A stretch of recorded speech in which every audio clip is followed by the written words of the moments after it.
अहिल्यानगरच्या विकासाचा 1710 कोटींचा booster dose. आयुक्त यशवंत डांगे यांनी सादर केले 2026-27चे अंदाजपत्रक. शहराच्या सर्वांगीण विकासाला गती देणारे आणि पायाभूत सुविधांवर भर देणारे अहिल्यानगर महानगरपालिकेचे 1710 कोटी रुपयांचे भव्य अंदाजपत्रक आज सादर करण्यात आले.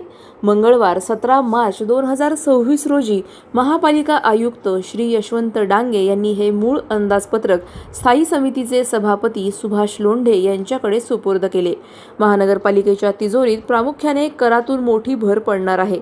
यामध्ये संकलित करापोटी 103 कोटी 80 लाख आणि संकलित करावर आधारित इतर करातून 89 कोटी 70 लाख रुपयांचे उत्पन्न अपेक्षित धरण्यात आले आहे.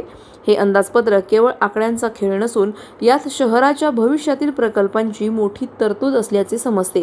भांडवली जमेचा आकडा मोठा असल्याने आगामी वर्षात रस्ते, पाणी पुरवठा आणि इतर मोठ्या नागरी सुविधांना प्राधान्य मिळण्याची शक्यता आहे. आता स्थायी समिती या अंदाजपत्रकावर सविस्तर चर्चा करून त्यावर आपली मोहर उमटवेल, ज्याकडे संपूर्ण अहिल्यानगरकरांचे लक्ष लागून आहे. प्रतिनिधी स्वामी गोसावी, न्यूज 24 घडामोडी, अहिल्यानगर.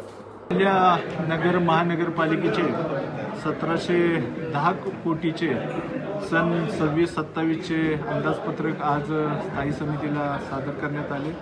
त्यामध्ये महसुली उत्पन्नासाठी 481 कोटी रुपये, तर भांडवली जमेसाठी 1161 कोटी रुपये, 42 लक्ष अपेक्षित अशी तरतूद करण्यात आलेली आहे.